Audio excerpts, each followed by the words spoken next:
Hi dears, നമുക്കിന്നൊരു tomato ഗൊജ്ജിൻ്റെ recipe നോക്കാം. അതായത് നമ്മളെ തക്കാളിക്കറി. നല്ല അടിപൊളി ടേസ്റ്റുള്ള ഒരു ഐറ്റമാണ്. കന്നഡക്കാരല്ലോ ചപ്പാത്തിൻ്റെ കൂടി ചോറിൻ്റെ കൂടെ എല്ലാം ഉണ്ടാക്കുന്ന കണ്ടിട്ട് ഉണ്ടാക്കി നോക്കിയ ഒരു ഐറ്റമാണ്. നല്ല അടിപൊളി ടേസ്റ്റ് കഴിക്കാൻ. ഇതെങ്ങനെ ഉണ്ടാക്കുന്നതെന്ന് നോക്കാം.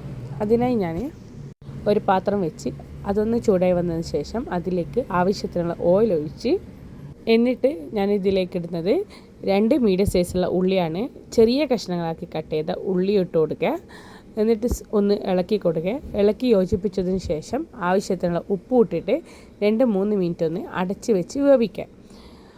ഉള്ളിയിലൊന്ന് വാടി വന്നതിന് ശേഷം ഇതിലേക്ക് ഞാൻ 3 മീഡിയം സൈസുള്ള തക്കാളിയാണ് എടുത്തത്. നല്ല പഴുത്ത തക്കാളി നോക്കിയിട്ട് തന്നെ എടുക്കണം. അതാകുമ്പോൾ ഗൊജ്ജിന് കുറച്ചും കൂടി ടേസ്റ്റ് ഉണ്ടാവും.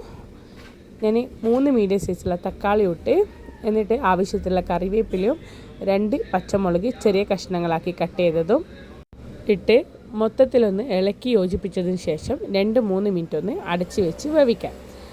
ഈ സമയത്തെല്ലാം മീഡിയം ഫ്ലെയിമിൽ തന്നെ ഇട്ടിട്ട് വേണം വേവിക്കാൻ.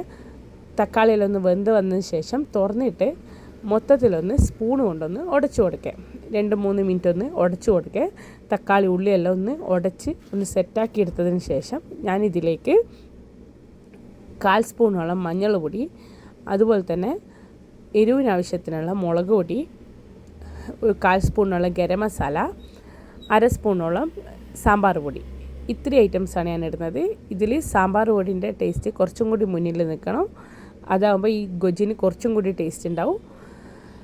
എന്നിട്ട് ഇത്രയും ഐറ്റംസ് ഇട്ടിട്ട് മൊത്തത്തിലൊന്ന് ഇളക്കി യോജിപ്പിച്ച് ഒന്ന് സെറ്റാക്കി എടുത്തതിന് ശേഷം ഞാൻ 1/4 ഗ്ലാസ്സോളം വെള്ളം ഇതിലൊഴിച്ച് കൊടുക്കുന്നുണ്ട്.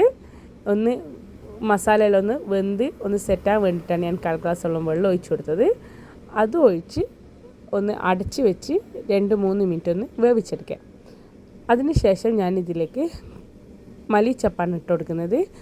ഒരു കൈപ്പിടി മല്ലിച്ചപ്പ് ഇതിലേക്ക് ഇട്ട് കൊടുത്തിട്ട് മൊത്തത്തിലൊന്ന് ഇളക്കി യോജിപ്പിക്കുക. എന്നിട്ട് ഈ സമയത്തെല്ലാം ഒന്ന് ഉടച്ചു കൊടുക്കണം. അതാകുമ്പോൾ തക്കാളിയിൽ നല്ല രീതിയിലൊന്ന് ഉടഞ്ഞ് ഗ്രേവി ടൈപ്പായിട്ടുണ്ടാവും.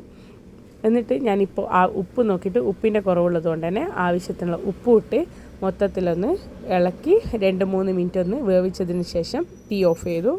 നല്ല അടിപൊളി ടേസ്റ്റുള്ള ഗൊജ്ജ് കറിയാണ്. ചപ്പാത്തിൻ്റെ കൂടിയും ദോശൻ്റെ കൂടിയും ചോറിൻ്റെ കൂടെ എല്ലാം കഴിക്കാൻ പറ്റിയ ഒരു ഐറ്റം. എനിക്ക് കുറച്ച് ഗ്രേവി വേണ്ടതുകൊണ്ട് ഞാൻ അധികം വറ്റിക്കാണ്ടുന്നത്. എത്രയാണോ നമുക്ക് ഗ്രേവി ഉണ്ട് അതിനനുസരിച്ചിട്ട് വറ്റിച്ചെടുക്കാം. എന്നിട്ട് നല്ല ഒന്ന് തണിഞ്ഞതിന് ശേഷം സെർവ് ചെയ്യാം. നല്ല അടിപൊളി ടേസ്റ്റുള്ള ഗൊജ്ജ് കറിയാണ്, അതായത് നമ്മൾ തക്കാളി ചട്നി. എല്ലാവരും ഉണ്ടാക്കി നോക്കി ഫീഡ്ബാക്ക് അറിയിക്കണം. Thank you.